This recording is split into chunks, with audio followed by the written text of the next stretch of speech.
নমস্কার, কেমন আছো সবাই? আশা করছি তোমরা সকলেই খুব ভালো আছো। তো আজকের ভিডিওতে তোমাদের সকলকে স্বাগত। একটা বাড়ি তৈরি করার আগে তার ভিত করতে হয়, সেই ভিতটাকে স্ট্রংভাবে করতে হয়। সেই ভিতে যদি কোনো সমস্যা থাকে, যদি কমজোর থাকে, সেই ভিত যদি কমজোর থাকে, তাহলে সেই বাড়ি ভবিষ্যতে ভেঙে পড়ে যাওয়ার বা ফাটল ধরে যাওয়ার সম্ভাবনা থাকে। ঠিক সেরকম আমাদের এই বাড়িটার মতো হলো আমাদের সম্পর্ক। আর এই সম্পর্কের ভিত বলতে পারো বিশ্বাস। হ্যাঁ, একটা সম্পর্কে বিশ্বাস যদি না থাকে তাহলে সেই সম্পর্কটা অনেকটা দূরে যাওয়ার সম্ভাবনা থাকে না। তো আমাদের সম্পর্কে বিশ্বাসটাকে মজবুত করতে হবে। তো তাই আমি আজকে আবার চলে এসেছি সম্পর্কে বিশ্বাস ধরে রাখার দ্বিতীয় পর্ব নিয়ে। প্রথম পর্বটিকে তোমরা সবাই অনেক ভালোবাসা দিয়েছো, এর জন্য তোমাদেরকে অনেক অনেক ধন্যবাদ। এবং আমি আশা করছি তোমরা দ্বিতীয় পর্বটিকেও অনেক ভালোবাসা দেবে এবং দ্বিতীয় পর্বটি তোমাদের জন্য অনেক অনেক হেল্পফুল হতে চলেছে। প্রথম পর্বে আমি তোমাদের সাথে গুরুত্বপূর্ণ 5টি টিপস তোমাদের সাথে শেয়ার করেছিলাম। তো আজকে আমি দ্বিতীয় পর্বে আরও 5টি গুরুত্বপূর্ণ টিপস তোমাদের সাথে শেয়ার করব, যা তোমার সম্পর্ককে আরও শক্তিশালী করে তুলবে। তো চলো আর বেশি দেরি না করে আজকের এই ভিডিওটা শুরু করা যাক। আর ভিডিওটি শেষ পর্যন্ত দেখো, কারণ প্রতিটি টিপস তোমার জন্য অনেকটা হেল্পফুল হতে চলেছে। প্রথম টিপস, একে অপরকে রেসপেক্ট করো। একটা সম্পর্ক কখনোই শুধুমাত্র ভালোবাসার ওপর টেকে না। মেরে বাবুনে থানা থায়া শুধু এরকমভাবে সম্পর্ক টেকে না। সেই সম্পর্কে ভালোবাসার সাথে সাথে একে অপরের প্রতি রেসপেক্ট থাকাটাও জরুরি। যদি একে অপরকে রেসপেক্ট না করো তাহলে সেই সম্পর্কে ধীরে ধীরে বিশ্বাস ভাঙতে শুরু করবে এবং সেই সম্পর্কটা পতনের দিকে এগিয়ে যাবে। তাই তোমার পার্টনারের প্রতিটি ডিসিশনকে রেসপেক্ট করো। সেই ডিসিশনটা তুমি মানবে কি মানবে না সেটা পরের ব্যাপার।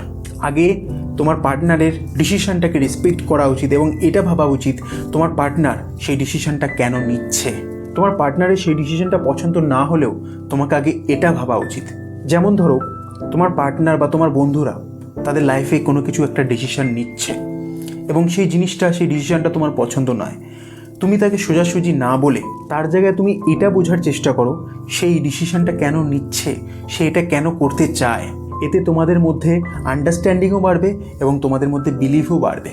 দ্বিতীয় পয়েন্ট, অতীতের ভুল নিয়ে পড়ে থেকো না। কথায় আছে মানুষ মাত্রই ভুল হয়। আমরাও লাইফে অনেকে অনেক রকম ভুল করি বা করেছি, কিন্তু সম্পর্ক টিকিয়ে রাখতে গেলে অতীতের ভুল নিয়ে পড়ে থাকলে কিন্তু চলবে না। তোমার পার্টনার যদি কোনো ভুল করে থাকে এবং তুমি যদি সেই সম্পর্কটাকে টিকিয়ে রাখতে চাও তাহলে সবার আগে তোমার পার্টনারের ভুলগুলিকে ক্ষমা করতে শিখতে হবে। আমরা আমাদের লাইফে অনেক সময় আমরা এরকম করে থাকি, আমরা প্রেজেন্টে কিছু ঘটলে আমরা পাস্টের জিনিস টেনে আনি। প্রথমত এই জিনিসগুলো করা বন্ধ করতে হবে। একটা সম্পর্কে এইগুলো করা একদম চলবে না। পুরনো জিনিসগুলো তোমাকে ভুলে এগিয়ে যেতে হবে। এই যে রাগের মাথায় পুরনো জিনিসগুলোকে টেনে আনা, এটা কিন্তু তোমার সম্পর্কের জন্য ক্ষতিকর। তাই তোমার এই ভবিষ্যতের এই অতীতের এই পুরনো ভুলগুলো টেনে এনে তোমার ভবিষ্যৎকে নষ্ট করো না।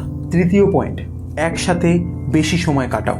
একটা সম্পর্কে বিশ্বাস গড়ে ওঠে তখনই যখন তোমরা একে অপরের সাথে বেশি সময় কাটাবে। আজকালকার সময়ে ব্যস্ততার কারণে অনেকেই তাদের সম্পর্ককে বেশি সময় দিতে পারে না, যার ফলে এই যে সম্পর্কগুলো দুর্বল হয়ে পড়ছে। আমাদের প্রত্যেকের উচিত প্রতিদিন অন্তত কিছুটা সময় আমাদের যে যার পছন্দের সম্পর্কগুলিকে সময় দেওয়া। তাই যতটা সময় সোশ্যাল মিডিয়াতে স্ক্রলিং করে করে ভুলভাল জিনিস দেখছো তার জায়গায় নিজের পার্সোনাল সম্পর্কগুলোকে সময় দাও। দেখবে তোমাদের সম্পর্ক আরও মজবুত হয়ে যাবে। ফোর্থ পয়েন্ট, প্রতিশ্রুতি বা কাউকে কোনো প্রমিস করলে সেটা পালন করতে শেখো। বিশ্বাস ভাঙার একটা অন্যতম কারণ হলো প্রমিস ভাঙা, প্রতিশ্রুতি ভঙ্গ করা।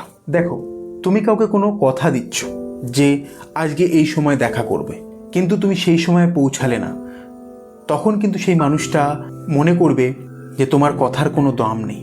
তাই তোমার ওপর বিশ্বাসটাও সে কিন্তু করতে পারবে না। তাই সব সময় চেষ্টা করো কথা দিয়ে কথা রাখার। আর যদি কখনো নিজের প্রতিশ্রুতি বা প্রমিস না রাখতে পারো, যদি মনে হয় যে তুমি তার কথা রাখতে পারবে না, নিজের কথা রাখতে পারবে না, তাহলে আগে দিয়ে আগাম তাকে জানিয়ে দাও। এবং পঞ্চম পয়েন্ট, খুবই স্পেশাল পয়েন্ট, ভালো যোগাযোগ করা, সোজাসুজি কথা বলা। একটা সুস্থ সম্পর্কে সবসময় সোজাসুজি কথা বলাটা খুব জরুরি।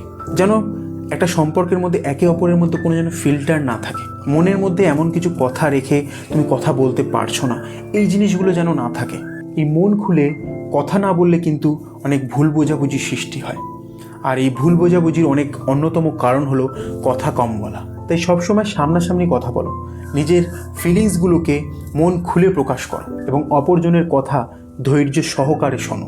অনেক সময় আমরা এটা মনে করি আমাদের বন্ধু বা আমাদের পার্টনার আমরা যেটা চাইছি তারা সেটা বুঝে নেবে, কিন্তু আসল সত্য এটা না। আসল সত্য হলো তুমি না বললে সে বুঝতে পারবে না। তাই সোজাসুজিভাবে মন খুলে কথা বলাটাই শ্রেয়। তো বন্ধুরা, এই 5টা টিপস বিশ্বাসকে আরও মজবুত করার জন্য আশা করছি তোমাদের জন্য এই 5টা টিপস অনেক হেল্পফুল হবে। এই টিপসগুলো যদি তোমরা মেনে চলো, আমি বিশ্বাস করি যে এই টিপসগুলো যদি তুমি মেনে চলো তোমাদের সম্পর্ক আরও মজবুত হয়ে যাবে। বিশ্বাস অবশ্যই সেখানে মজবুত হবে। তো তোমরা সবাই লাইফে এই 5টা টিপস ইমপ্লিমেন্ট করো, এই 5টা টিপসের উপরে কাজ করো, দেখবে তোমাদের রিলেশনশিপ অনেক বেটার হয়ে যাবে। তো আজকের ভিডিওটা এই পর্যন্ত, এবং হ্যাঁ, আমাদের চ্যানেলে সাবস্ক্রাইব করো। এরকম ভিডিও পেতে আমাদের চ্যানেলে সাবস্ক্রাইব করো এবং এই ভিডিওটি তোমাদের প্রিয়জনদের সাথে শেয়ার করো, যাতে তোমার সাথে সাথে তাদের সম্পর্কও যেন ঠিক হয়ে যায়। তো আজকের জন্য এই পর্যন্ত, দেখা হবে তোমাদের সাথে নেক্সট ভিডিওতে।